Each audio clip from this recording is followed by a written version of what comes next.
Look what we have on the shooting table. Thanks to NC Silencer. We have an Uzi. I know the title says suppressed. Just hang on. It's going to be. We wanted to give you another look at this gorgeous piece of metal and polymer in its classic format without the suppressor. Yeah, it's an Uzi, and you've seen one here before. This one is going to be suppressed. And if you notice, this one actually has some Hebrew markings on it. So it's pretty interesting. NC Silencer doesn't know everything about it. They say it came to them as a dealer sample and has apparently been issued, at some point as a service weapon. Probably made in the 70s. Based on the serial number, it looks like mid to late 70s is my best guess. And it's got the folding stock. The earliest ones had wooden stock, Then in, I think the 60s, they started putting the folding stock on them. But it's all Uzi. And again, thanks to the NC Silencer, it is select fire. And if I can read the the Hebrew here, actually I don't have to. It has the Hebrew, plus it has AF and S for safety, fire, and then auto. Okay, so, and this one is cool. You've hopefully seen the video that we did on the Uzi earlier, and I used to have an Uzi. I'll put links in the description to that, and Bud's Gun Shop, and NC Silencer, and everything, and to the earlier video on this firearm.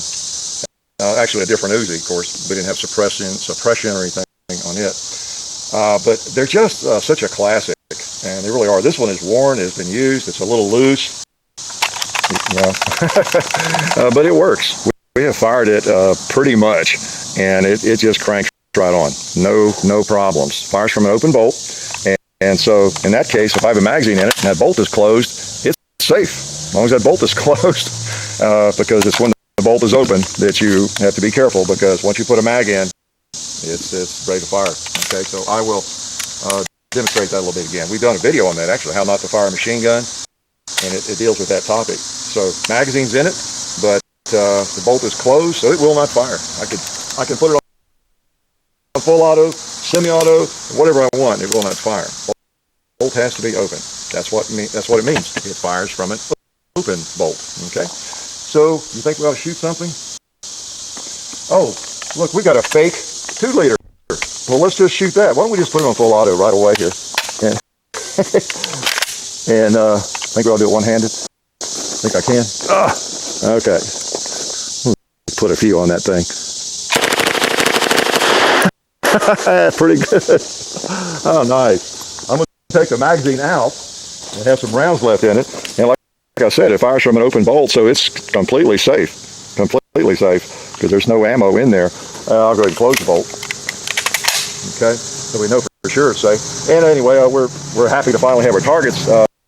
These were designed by John and me, and we had some help from Buzz in getting them printed and everything. So they are going to be out there if you're interested in a fake 2-liter. Some of you can't maybe shoot a real 2-liter in your backyard. Oh, here they are again.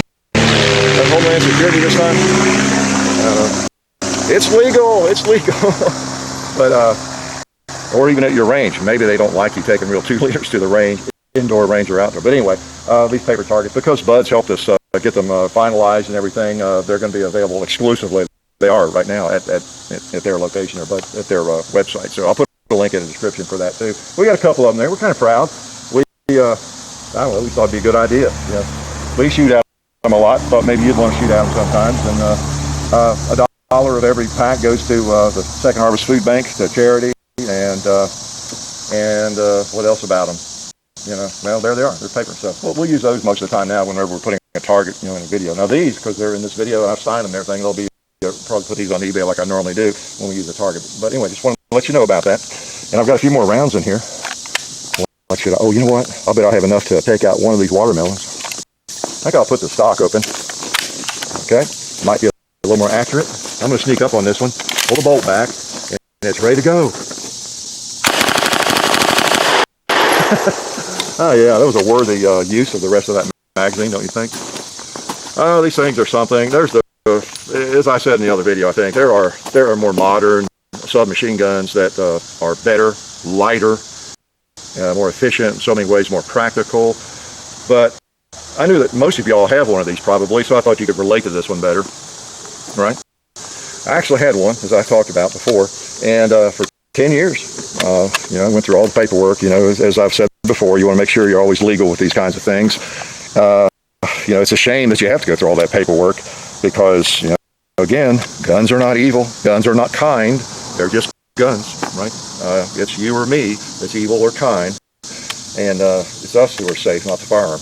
And that's how that works. So that's what I just love the looks and the format. They're just so cool. But they're easier to hit with if you have the stock open. All right. So what should we shoot? But before we go suppression, I have one more magazine in my pocket. Yeah, in my Uzi pocket here. Bolts closed. Put him in. I think I'll do. Just to show you it actually works, I'm gonna put it on semi-auto, and that way we'll get a little nicer outcome maybe on these 2 liters. Actually, I'm not sure where to hold too well. Okay. I was holding right on the bull. I'll bring it down a little bit. Yeah. Put a couple more. Yeah. All right. Let's go full auto on the left one. Let's see if I can keep them all in the 2 liter. I got a little crazy. That's not bad. I think I had one out. They're actually pretty controllable. That's one of the advantages of the Uzi. It's also one of the disadvantages. It's heavy.